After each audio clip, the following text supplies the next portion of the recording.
Is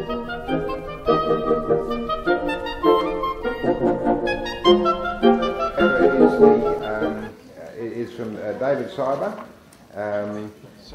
Is the online books, picture scanning cameras and webcams, and I'm going to ask David Syber to come up and explain his experience with pictures. There's supplementary stuff on 2 papers in addition to this, which you should have before you leave. And when David and Tim may be contributing slightly to that as well on pictures in general, we'll then move on, and Tim Davies from eBay will be giving a presentation, and then that will take us up to lunch. Yeah, I'm David Syber. My wife and I have 2 shops down in Melbourne. We sell books. I'm lazy. Well, I am, right? Did not get a camera until about 8 years ago. Bought a Nikon Coolpix, which was about $1,000. It was such a hard job to take photographs of books. You had to set it up. You had to create a light box so that you got the right feel to it. You had to worry about the batteries getting flat. You had to transfer data into the computer. I'm sorry, I'm very nervous. Then you had to crop the photographs. A few years later I moved to a Kodak camera, a $99 camera, with software for cropping. It made it a bit easier. I wasn't so worried about someone coming into my shop and seeing a camera on the desk and stealing it, because I worked from my desk and I've got an open shop. And then one day, Officeworks. Yeah, it's a camera that does what the Nikon Coolpix at $1,000 does. It's a 10 megapixel web camera. I can take one picture every 2 seconds for as long as I've got the pile of books. I have the camera mounted on my computer. I have a stand. I pre-select my books that I'm going to be photographing so that they're all the same size for a batch, because that way I do not have to change the focus. And I actually sit in the front of my shop with the door open, so I get sunlight coming in. My wife and I, found out that instead of having a light box, something like this, $2, is sufficient to shield the book when you're taking the photograph to reduce glare on the dust jacket. That's all it is. You can put 4 of those in and make a light box. That's $8. And that's really all I'm saying, that if you're going to be taking photographs which do sell books, this is probably the best way of doing it. Quick, easy. You're not having to plug and unplug the camera. You're not having to do the batteries. It's just so simple. That's all I can say. It's just that simple. What about file name and things like that? It automatically names it, but then you go and rename it to your own convention using any of the programs. JPEG size, was it, Carl? Yeah. JPEG size is one. I use PhotoMeister, which is a free one. There are a whole lot of programs out there that just make it easy to take photographs and resize them. Yeah. What's the whole name of that camera you got there? This is a Logitech. It's a 910 or a 920.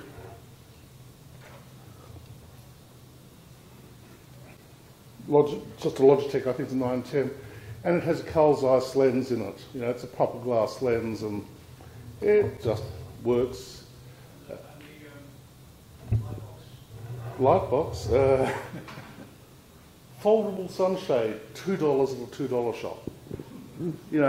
You go look around for something that will do it. You don't need to go on eBay, apologies, and pay $80 for a set of 5 professional screens, which are this with different colour fabric. That's, that is my presentation. I'm sorry, it's so quick. Any questions? Yeah. How much is the camera, Dave? That one cost me $96. I think it's now up to $110. And that was at Officeworks. Hello, Margaret Johnston, Somerset House Books. I'm just wondering about the practical matters of having a shop full of books and no photos of any of them. Where would you start? Would you start with a particular area, or would you move as you got queries for books, or as you got new stock in, or a combination of all of that? The way that Penny and I do it is if we have a new book come in, we've already got a copy on the shelf that hasn't been photographed, we go pull it out and photograph it. Penny's been going through her shelves one section at a time and photographing that section. And we actually see a section that hasn't been selling, suddenly people are buying the books. It might be just a case of you've moved the book and it's new listing or whatever, but the photographs we think help. In fact, we're certain it helps. Otherwise, we wouldn't have 19 or 20,000 photographs so far out of 30,000 books. Yeah, thank you. Oh, the only problem is getting this back in the bag. Any other questions? Yeah.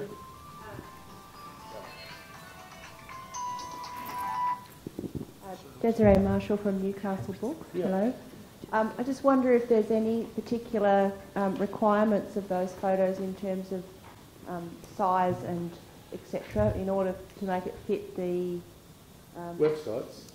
the uploading requirements, because I have listed obviously on eBay, and they are most specific really about the size, etc., and the quality of the images.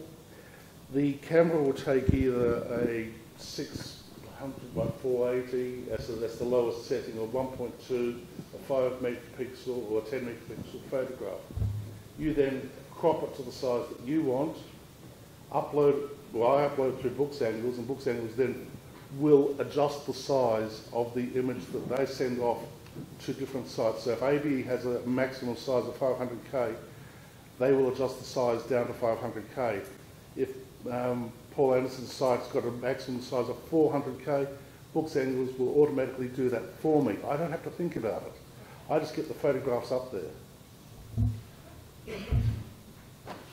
That's it. I can sit down. Thank you.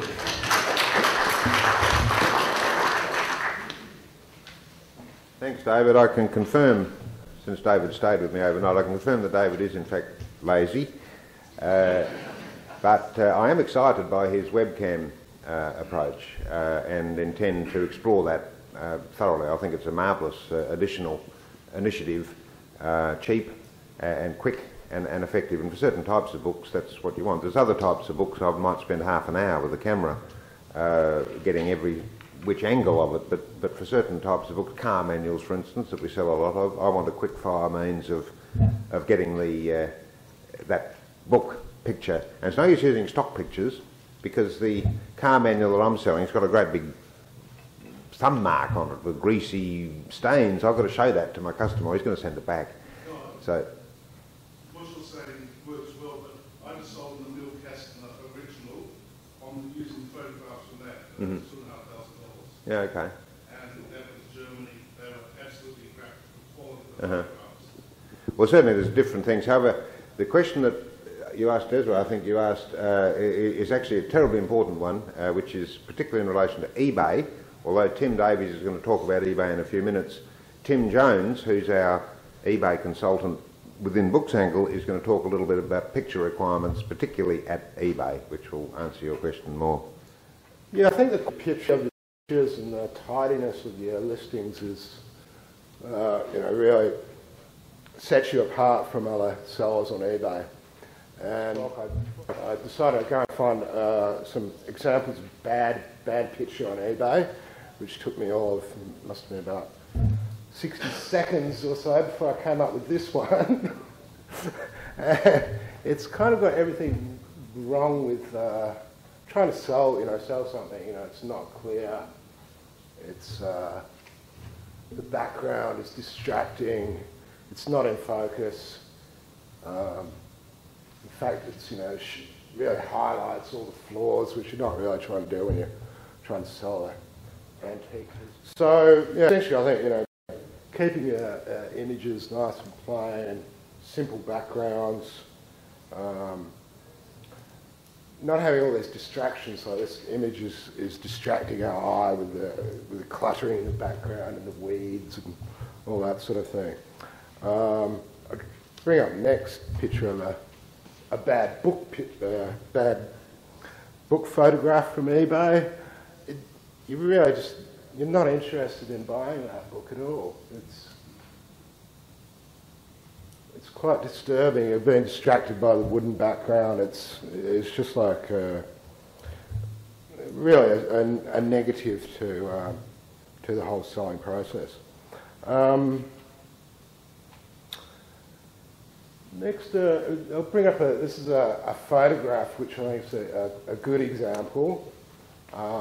We can see it's got a nice, simple, plain background. It's all clear and white. We can imagine like seeing that on our mobile phone. More and more of eBay sales are coming from mobile devices, and so that's something to be aware of. It's very, very clear what it is. It's actually showing some damage, which is a good thing with eBay. You don't really want to like hide away any flaws in the product. You really want to not highlight them, but make customers aware of, if there's a chip in a cup or something like that. Don't try and hide it away. Make the customer aware of that, or otherwise you'll get punished with bad feedback, and you'll, having to do returns, that whole messy area. Next, I think another is this is just an example of like how to take a picture of a glossy surface. This is using photography, just standard, $100, $200 cameras. Here again, nice simple white background, nothing too distracting there. Now with the glossy surface, you need to when you take a photograph, you need to get it at an angle so that gloss isn't being picked up, and you can see that's doing a pretty good job there. Now with photography, its pros are that it's fast. You can, as David was saying, you can quickly shoot off 20 books in an hour. Other aspect of it is you can do three-dimensional objects, which you can't do with a scanner. Probably with books also, you see some people do book photographs with almost like a three-quarter image of the book, where you're seeing the spine and the dust jacket, which does with some books is very nice. The other alternative is scanning, and maybe bring up the next picture with it. This is just a quick book scan of Mr. Guy Weller's poetry book. And you can see this would have a very glossy laminated type cover, but because it's gone through the scanner, it's just ignores all that, and gives you a really nice clean picture. The advantages of your scanner is you don't really have to do any focusing or setup. You just put the book in the scanner, press the button, and away you go, and you know you're going to have a consistent result. The negatives about scanning is it's a bit slow. I find it a bit slow. Some of the scanners, they like grind along. It can be, you can like use that in the way you're working with BookZangle. You might be doing a scan, and meanwhile renaming the next picture, or sort of getting that little bit of slowness into your work practice. One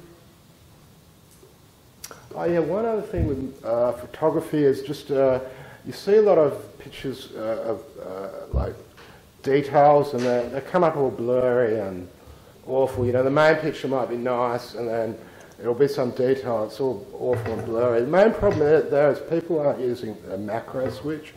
It's just a little switch on the camera.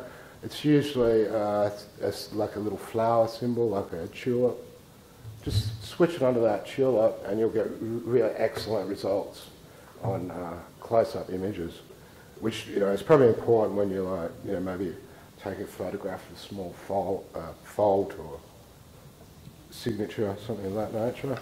Yeah, I think it's a good idea with a changing environment, like for instance eBay's currently coming in with minimum sizes of 500 pixels. If you're going to list a new book or new anything, it's going to have to be over 500 pixels. Max, is that the widest, on the widest side or the short? On the smaller side. So that means if you've got like, a 500 high, it could possibly be 800 wide, to fit in the sort of screen. So that's the changing thing. And eBay actually recommending putting 1.5 megapixels. 1600 pixels across the longest side. So yeah, it's pretty chunky image file. So I think obviously things are changing. This is where BookZangle is good because they look after all of those changes for you. But one thing I'd say is when you are actually taking the first picture or photograph or scan or whatever, quite often the system will produce really quite a high resolution chunky file, and you really want to keep a copy of that and never actually reduce the file size of that original file, because we never know what's going to happen in the future. Perhaps someone wants to look at they might want to reference something very detailed on that scan. Then we've got the original picture. We can go back to it, just select a small section out of it, and that might be could be 1600 pixels wide and 500 deep, and would give someone a good idea of that particular aspect they were looking at. What is a megapixel? Does anyone wants to know what a megapixel is? It's just 1 million pixels. So the image is, when the two sides are multiplied together, you're going to end up with 1 million. So a 1 megapixel image would be, for instance, 1200 pixels by about 900, and that multiply those two numbers, you'll get about 1 million.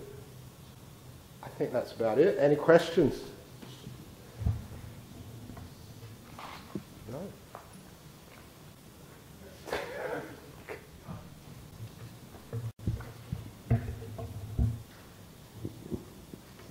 Yeah, it's Neil McKernan from Retriever Books. Sorry, I just wanted to clarify that eBay size listing. That was a minimum of 500 pixels. That's on the small side. Yep. Damn. Okay. Yeah, I think this Carl is looking at some methods of getting some of these older images into acceptable format for eBay, because there's a lot of what I call legacy images, or I think the eBay terminology is grandfather images or grandfather listings, something of that nature. Grandfather, yes. And us Phil, yeah. And yeah, it will probably cause a bit of a problem for a few people. And yeah, this is why I'm saying that it's really important to try and keep those original images. You can run them through conversion processes after to bring them to a standard size, or upload them to BookZangle, which does it automatically. But yeah, try and keep hold of that original. Are there any other requirements coming from eBay in the sense of minimum number of images? Just one, isn't it? I'll answer that in a minute when I'm done. Yeah, it's a very good question. I will answer that for you. Just got one more question. Could I just make a comment? It's David Syber again.